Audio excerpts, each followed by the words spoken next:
तो hello and जय Hind everyone. तो आज की इस वाली वीडियो में हम बात करने वाले हैं कॉन्स्टिट्यूशन के पार्ट वन यानी आर्टिकल 1 से 4, जिसके अंदर हम बात करेंगे the union and it's territories की। हर एक आर्टिकल को काफ़ी अच्छे से बताऊंगा, उसका प्रोसेस क्या होता है, कैसे पास होता है, सारी चीज़ों के बारे में डिस्कस करेंगे। और ये video as always government exams के परस्पेक्टिव से रहने वाली है। इसके अंदर आपको बहुत सारी चीजें जो याद भी रखनी है और काफी हद तक स्टेटमेंट वाइज इसमें क्वेश्चन आते हैं, अंडरस्टैंडिंग से ज्यादा आते हैं, फैक्चुअल क्वेश्चन इन आर्टिकल से कम आते हैं। बल्कि ऐसे क्वेश्चन आ जाएंगे कि ये सिचुएशंस है, इनमें से कौन सी ठीक है। तो चलिए बात करते हैं, इनके प्रोसेसेस बहुत इंपॉर्टेंट हो जाते हैं। तो सबसे पहले अगर हम बात करें तो आर्टिकल 1 आता है। आर्टिकल 1 हमें बताता है India that is Bharat shall be a union of states. ये तो लिख दिया आर्टिकल 1 के अंदर। अब इसके अंदर हमें पता क्या क्या चलता है। सबसे पहली चीज कि इंडिया के दो ऑफिशियल नाम है, इंडिया और भारत। अगर कहीं पर भी ऑफिशियली भारत की सरकार बोलेगी कि इंडिया ये चाहता है या भारत ये चाहता है, तो उसका मतलब एक ही होगा, इंडिया और भारत दोनों ही हमारे देश के नाम है, ऑफिशियली हमारे देश के नाम है। हिंदुस्तान हमारा ऑफिशियल नाम नहीं है, पर इंडिया और भारत ये दोनों हमारे ऑफिशियल नाम है। तो इस चीज का ख्याल रखना है। अगली चीज है India shall be A union of states, यानी इंडिया एक यूनियन ऑफ स्टेट्स होगा, ना कि एक फेडरेशन। अब मैं फेडरेशन और यूनियन ऑफ स्टेट्स में फर्क बताता हूँ। अभी एग्जांपल देखें तो सबसे पहले आता है यूएसए। प्राइम एग्जांपल है ये फेडरेशन ऑफ स्टेट्स का। यानी कि यूएसए में 50 स्टेट है आज की डेट में, जिसमें से मान लीजिए टेक्सास है, जो जो हालांकि कर भी रहा है आज की डेट में ये चीज। जो टेक्सास है वो बोलता है कि हमें अलग होना है अमेरिका से, हमारे स्टेट को हमें आजाद होकर अपना ही देश बनाना है। तो रियलिटी में वो बने ना बने अलग बात है, बट यूएसए का जो कॉन्स्टिट्यूशन है वो टेक्सास को ये राइट देता है कि वो चाहे तो अलग हो सकता है। अब ये चीज काफी खतरनाक भी है एक देश के लिए, और काफी एक तरीके से एक फेडरल स्ट्रक्चर का यही होता है कि स्टेट और सेंटर के बीच में बराबर पावरें होती हैं। बट वहीं पर दूसरी तरफ है इंडिया। इंडिया में भी स्ट्रक्चर तो फेडरल ही है, बट इंडिया एक यूनियन ऑफ स्टेट्स है। यानी कि अगर इंडिया के अंदर मान लो पंजाब उठ के बोले कि हमें अपना एक अलग देश बनाना है, तो पंजाब की गवर्नमेंट के पास वो राइट नहीं है कि वो अलग देश पकड़ के बना दे। वहीं पर यूएसए के अंदर टेक्सास बोलेगा कि मुझे अलग देश बनाना है, तो उनके पास वो राइट है। इंडिया में भी हालांकि स्टेट और सेंटर की अलग अलग गवर्नमेंट्स होती हैं, बट सेंटर की गवर्नमेंट के पास पावर ज्यादा होती है और स्टेट की गवर्नमेंट के पास राइट टू सेकीड नहीं होता। राइट टू सेकीड वही होता है कि अलग होने का अधिकार नहीं है किसी भी स्टेट के पास इंडिया के। तो आई होप आपको समझ आया होगा कि यूनियन ऑफ स्टेट्स हमने इंडिया को क्यों बनाया है और फेडरेशन क्यों नहीं बनाया। क्योंकि अगर फेडरेशन बना देते तो इंडिया के पता नहीं कितने टुकड़े होते। तो आगे बात करते हैं और क्या क्या लिखा है। और लिखी हुई है इसमें लिस्ट, जितने भी स्टेट्स हैं, यूटीज हैं, या फिर फ्यूचर लैंड एक्विजिशन। यानी कि मान लिया फ्यूचर में चल के कोई नया लैंड इंडिया का पार्ट बनता है, मिलिटरीली लीगली किसी भी तरीके से अग्रीमेंट हो गया, कुछ भी हो, कोई इंडिया का नया स्टेट या नया एरिया इंडिया का पार्ट बनता है, तो उसका भी नाम हम इसी आर्टिकल के अंदर लिखते हैं। तो इसमें जितने भी हमारे स्टेट है, पंजाब, हरियाणा, महाराष्ट्र, हिमाचल, जम्मू एंड कश्मीर, जैसे यूटी के आगे जम्मू कश्मीर, चंडीगढ़, दिल्ली, तो ये सारे नाम आर्टिकल 1 के अंदर ही लिखे हुए हैं। तो इतना आपको समझ में आया होगा। अब बात करते हैं आर्टिकल 2 की। आर्टिकल 2 वो आर्टिकल है जहां से एक्चुअली पावर्स वगैरह की आपको डेफिनेशन पता चलती है कि इंडिया के संविधान पार्लियामेंट को, प्रेसिडेंट को कितनी कितनी पावर देना शुरू करता है लोगों को। तो ये सबसे पहले किसको एम्पावर करता है? पार्लियामेंट को। पार्लियामेंट यानी लोकसभा, राज्यसभा,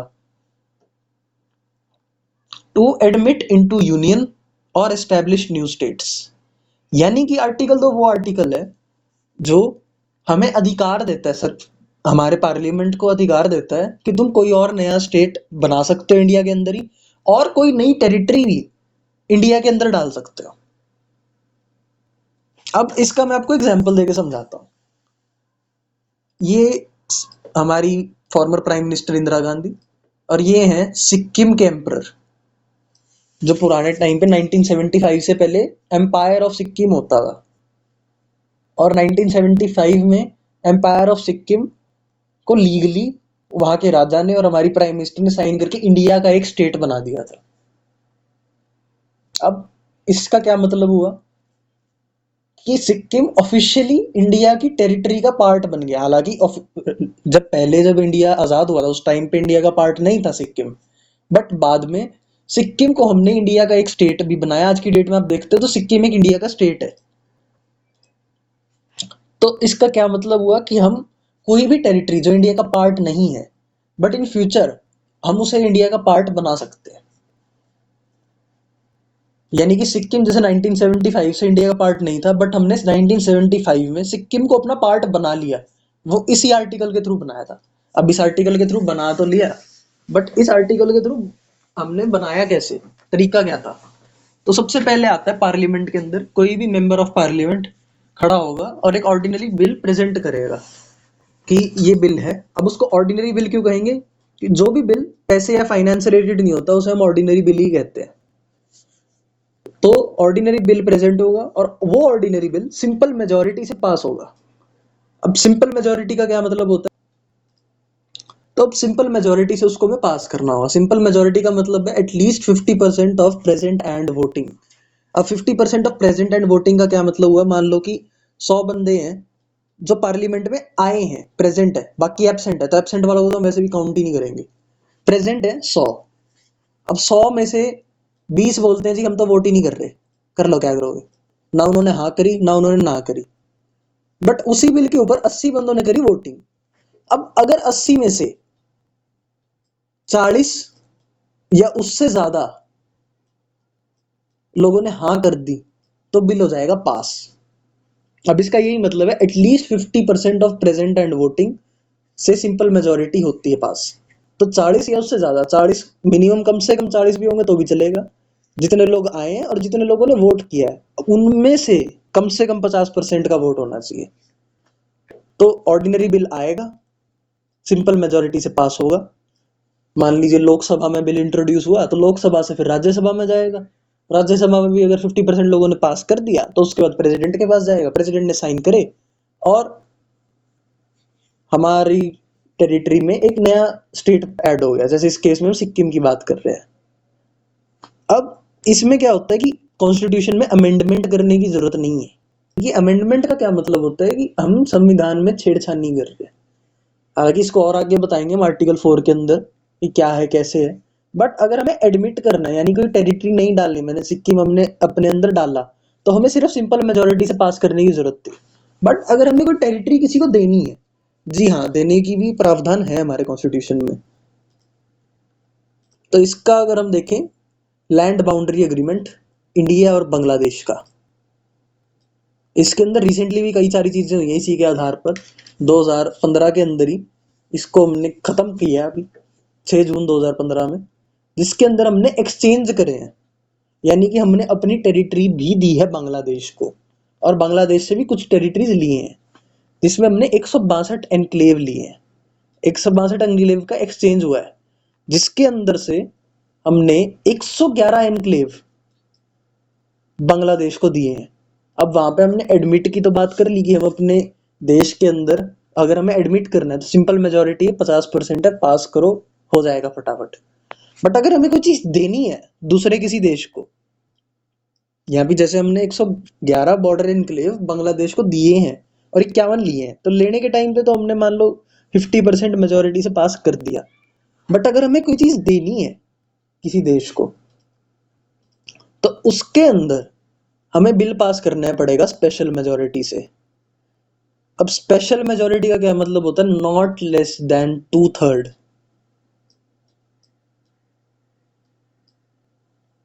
यानी कि not less than 2/3 members present and voting. यानी कि जितने लोग आए हैं उसमें से 2/3 से कम नहीं होने चाहिए। अब नॉट लेस देन 2/3 का अगर मैं एग्जांपल देके आपको समझाऊं, मान लो 100 बंदे आए हैं, उसमें से 10 ने तो वोट ही नहीं डाला, तो जाओ भाड़ में। 90 ने वोट डाला है, तो 90 में से एटलीस्ट 61 लोगों को हाँ में वोट करना पड़ेगा जब ये बिल पास होगा। यानी कि 2/3 से ज्यादा, 2/3 भी नहीं चलेगा, उससे भी 1 या 2 वोट ज्यादा ही, 1 वोट ज्यादा ही चाहिए। तो not less than 2/3 of present and voting. और इसमें भी एक और क्राइटेरिया होता है कि पार्लियामेंट की अटेंडेंस एटलीस्ट 50% होनी चाहिए। यानी कि एब्सेंट बंदे हैं ना, वो 50% से ज्यादा नहीं होनी चाहिए। तो ऐसे होता है स्पेशल मेजोरिटी से पास। अब ये चीज आप सोचोगे तो सोचने वाली बात इतनी ज्यादा है नहीं कि अगर हमें ऐड करनी है टेरिटरी तो उसमें तो हमारा फायदा ही हो रहा है, तो हम ज्यादा कोई मच्छा मच्छी नहीं करते उसके अंदर, उसको फटाफट सिंपल मेजोरिटी से हम उसे पास होने देते हैं क्योंकि आसान है 50% से पास होना। बट 2/3 से पास होना यानी 66.66% से पास होना किसी बिल का थोड़ा सा मुश्किल काम है, और ये हमने जानबूझकर मुश्किल ही रखा है क्योंकि इंडिया की टेरिटरी देना इतना आसान नहीं होना चाहिए पार्लियामेंट के लिए। वैलिड रीजंस होंगे, ऑपोजिशन का भी सपोर्ट होगा, जब ही हो पाएगी स्पेशल मेजोरिटी से पास। तो इस चीज का आपको ध्यान रखना है। तो ये लैंड बाउंड्री एग्रीमेंट है, ये रिसेंटली हुआ है, इसका भी ध्यान रखना है, और सिक्किम वाला भी काफी फेमस है तो इसका भी थोड़ा ध्यान रखना।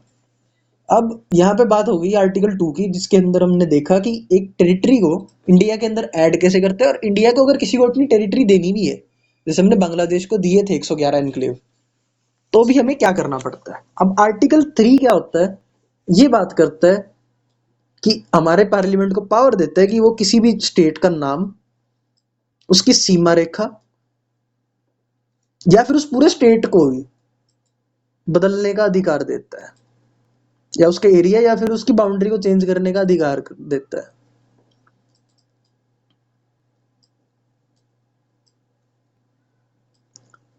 यानी कि इसका प्राइम एग्जांपल मैं आपको देता हूँ, वो है पंजाब और पेप्सू स्टेट्स का। जब पंजाब और पेप्सू स्टेट्स को हमने काट के उसकी बाउंड्रीज ऑल्टर करी, हमने स्टेट ऑल्टर करा, उसके नाम बदले, और हमने पंजाब, हिमाचल प्रदेश, हरियाणा और चंडीगढ़ बनाया था। तो ये इसी आर्टिकल के थ्रू अंडर हमने बनाया था।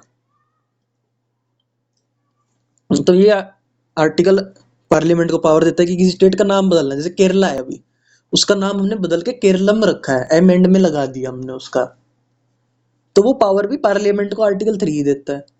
अब कोई स्टेट है, मान लो कोई बाउंड्री डिस्प्यूट है, दो स्टेट है, मान लो उत्तर प्रदेश और उत्तराखंड है, उनका बाउंड्री को लेके कोई झगड़ा चल रहा है कि ये गांव हमारा है कि नहीं हमारा, तो उसके ऊपर लॉ पार्लियामेंट बनाएगा कि ये एरिया इसके, इसको हमने डिमार्क करके इसको दे दिया, और ये एरिया उत्तर प्रदेश को दे दिया, ये एरिया उत्तराखंड को दे दिया। अब ये जो बिल है ये पास होएगा स्पेशल मेजोरिटी, सिंपल मेजोरिटी से, यानी कि इसमें कोई बहुत ज्यादा हमें ऐसा नहीं है कि स्पेशल मेजोरिटी से पास करने की जरूरत है। हम valid reason majority of the time यही देते हैं कि एडमिनिस्ट्रेटिव नीड्स हैं जिसकी वजह से हम इसको कर रहे हैं। और इसके अंदर अमेंडमेंट होती है शेड्यूल 1 और 4 के अंदर। अब शेड्यूल 1 और 4 क्या है, शेड्यूल 1 है जिसमें हम बात करते हैं इंडिया एंड इट्स टेरिटरीज की, और शेड्यूल 4 होता है जिसके अंदर हम बात करते हैं राज्यसभा में हर एक स्टेट की कितनी सीट होनी चाहिए। अब इसका मैं थोड़ा सा आपको प्रोसेस समझाता हूँ। आर्टिकल 3 का सबसे इंपॉर्टेंट पार्ट है उसका प्रोसेस, इसके ऊपर बहुत क्वेश्चन बनते हैं। तो सबसे पहले इसको करेंगे प्रेसिडेंट रिकमेंड, यानी प्रेसिडेंट ही इसको जारी करेंगे और इसको बताएंगे कि अगर प्रेसिडेंट का रिकमेंडेशन इसमें जरूरी है। क्यों जरूरी है, क्योंकि प्रेसिडेंट ही एक तरीके से फेडरल स्ट्रक्चर को इंडिया के प्रोटेक्ट कर रहे हैं। नहीं तो ऐसा हो जाएगा सेंटर अंधा पावरफुल हो जाएगा, जिस स्टेट में दिक्कत लगी उसमें पंगा कर दिया। बट इसमें प्रेसिडेंट के रिकमेंडेशन के बाद क्या होता है, बहुत सारी चीजें होती हैं जिसकी वजह से स्टेट की आवाज एटलीस्ट सुनी जाती है। तो सबसे पहले होगा प्रेसिडेंट इसको रिकमेंड करेंगे कि ऐसा किसी स्टेट के साथ करना चाहिए। अब प्रेसिडेंट रिकमेंड तो ऑन पेपर तो प्रेसिडेंट ही करते हैं, बट एडवाइस उसमें प्राइम मिनिस्टर और कैबिनेट मिनिस्टर्स की आती है। उसके बाद वो जो प्रेसिडेंट का रिकमेंडेड बिल है वो जाएगा स्टेट को।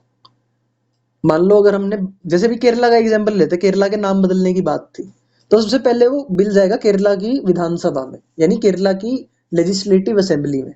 उनके पास प्रेजेंट होगा कि हम आपका नाम बदलना चाह रहे हैं ऐसे ऐसे, और उसके बाद स्टेट लेजिस्लेचर अपनी एडवाइस देगा। अब एडवाइस में क्या क्या हो सकता है, एक तो हो सकता है वो बोलते हैं हाँ जी बिल्कुल है, बढ़िया है करो। दूसरा हो सकता है कि वो उस चीज को कहते हैं रिजेक्ट, कि नहीं जी हमें अपना नाम नहीं बदलना। तीसरे में हो सकता है कि वो बोल दें कि हमें नाम बदलना तो है बट केरलम नहीं, कुछ और करना है हमें। और चौथा हो सकता है वो उसके ऊपर रिएक्ट ही ना करें। अब इससे क्या होता है कि उनको अपनी बात रखने का एक मौका मिल गया, और उनकी अगर जायज सी डिमांड है और उसे मानना चाहेंगे तो प्रेसिडेंट उसे मान भी लेंगे, और नहीं मानना चाहेंगे तो नहीं भी मानेंगे, क्योंकि ये एडवाइजरी है, एडवाइस है, ये नहीं है कि उसे सुनना कंपलसरी है। तो अब एडवाइस हो गई, उसके एडवाइस वगैरह के बाद हाँ ना कोई चेंजेस हैं या फिर कोई रिएक्शन ही नहीं आया, तो उसके बाद आता है ये बिल होता है इंट्रोड्यूस हमारे पार्लियामेंट में।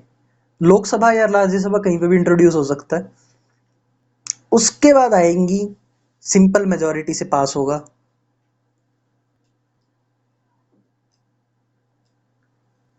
अब ये सिंपल मेजोरिटी से पास होगा, इसका प्रावधान है आर्टिकल 4 में, जिसको हम आगे कल के डिस्कस करेंगे।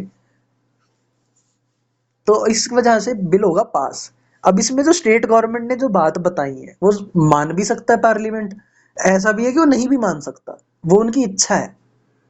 और उसके बाद फाइनली वापस ये बिल जाएगा प्रेसिडेंट के पास, जहां पर उसके ऊपर प्रेसिडेंट के साइन होंगे, और उसके बाद ये बन जाएगा लॉ। एक्ट का बन जाता है फिर लॉ। अब इसमें क्या हुआ, आपको लोग सोचोगे कि स्टेट की सुननी ही नहीं थी तो उसके पास बिल गया ही क्यों। अब बिल गया, जब स्टेट ने अपनी बात रखी तो वो जनता तक पहुंची कि हमारा स्टेट ये चाहता है, तो एक प्रेशर तो क्रिएट करता ही है। बट जो पार्लियामेंट चाहता है वो तो होगा ही होगा इस केस में, क्योंकि पार्लियामेंट इसमें ज्यादा पावरफुल है। बट अब ये हो गया। अब इसके अंदर अमेंडमेंट होती है शेड्यूल 1 और 4 के अंदर। शेड्यूल 1 जो बात करता है, लिस्ट है कि इंडिया में कौन सा स्टेट है। मान लो कोई नया स्टेट काट के बना रहे हैं, नाम बदल रहे हैं, तो उसके अंदर भी अमेंडमेंट होगी। और शेड्यूल 4 जो कि बात करता है हमारी राज्यसभा में हर एक स्टेट की कितनी सीट होंगी। जैसे पॉपुलेशन के हिसाब से होता है, जिसकी ज्यादा पॉपुलेशन उतनी ज्यादा सीट। जैसे यूपी की सबसे ज्यादा है, उनकी 80 सीट है, तो इस हिसाब से चलता है। तो इस हिसाब से चलता है, जिसकी जितनी ज्यादा पॉपुलेशन होती है उतनी उसकी राज्यसभा के अंदर सीट होती है।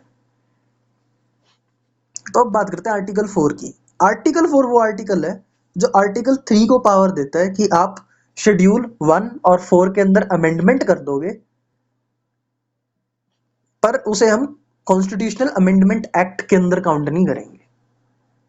अब इससे क्या हुआ, अब देखो, अगर कोई चीज ना कॉन्स्टिट्यूशनल अमेंडमेंट एक्ट के थ्रू पास करनी पड़ती है तो उसके लिए लगती है स्पेशल मेजोरिटी, जो कि पास करनी होती है मुश्किल। बट इस चीज के अंदर हम हमारा कॉन्स्टिट्यूशन ज्यादा पावर देता है सेंटर को। तो आर्टिकल 2 और 3 के अंदर हम पास करते हैं सिंपल मेजोरिटी से, तो इसे हम कॉन्स्टिट्यूशनल अमेंडमेंट यानी चेंज के अंदर काउंट नहीं करते। तो स्पेशल मेजोरिटी का प्रावधान ही खत्म। अब वो पास होते हैं सिंपल मेजोरिटी से। अब ये क्यों हुआ था, इसका थोड़ा सा हिस्टोरिकल रीजन है। जब इंडिया ताज़ा ताज़ा आज़ाद हुआ था तो बहुत सारे छोटे छोटे टुकड़ों में बटा हुआ था। तो जब सरदार वल्लभ भाई पटेल थे, वो इधर उधर जाते थे, मान लो कहीं छोटे मोटे बहुत सारे जो प्रिंसली स्टेट्स थे ना, उनको जाके कन्विंस करना होता था। तो अब हर एक स्टेट जब हम इंट्रोड्यूस कर रहे हैं अपने अंदर, और हर एक स्टेट के लिए हमें स्पेशल मेजोरिटी से पास करना है, तो बड़ा दिक्कत वाला काम था। अगर मान लो किसी चीज के लिए स्पेशल मेजोरिटी मिली ही नहीं, फिर तो वो चीजें ना हो, और हम फटाफट अपनी इंडिया की जो टेरिटरी है उसके अंदर जितने हो सके उतने सारे प्रिंसली स्टेट्स को अपना पार्ट बना सके, उसके लिए इस चीज को हिस्टोरिकली बनाया गया था। और उसके बाद भी अगर हम अपने, तो इस वजह से इसको हिस्टोरिकली ऐसा ही बनाया गया था। और ये आज की डेट में भी पॉजिटिव रिस्पॉन्स ही है इसका। और आर्टिकल 368 के अंदर कॉन्स्टिट्यूशनल की अमेंडमेंट, यानी कुछ भी संविधान के अगर हमें चेंज करना होता है तो वो आर्टिकल 368 के अंदर ही होता है। तो उससे इसको इसलिए दूर रखा क्योंकि स्पेशल मेजोरिटी मांगता है constitutional amendment act. But article 2 और 3 हम सिंपल मेजोरिटी से पार्ट पास करते हैं। हालांकि इसके अंदर भी हमें चेंजेस तो करने पड़ते हैं, बट हम उन्हें चेंजेस को अमेंडमेंट एक्ट के अंदर काउंट नहीं करते। तो इसी के साथ हमारा आर्टिकल 1 to 4 खत्म होता है, union and territories. I hope आपको समझ आया होगा। इसमें आर्टिकल 3 सबसे इंपॉर्टेंट है, उसे चाहे तो दोबारा देख लेना एक बार। तो थैंक यू एंड जय हिंद एवरीवन।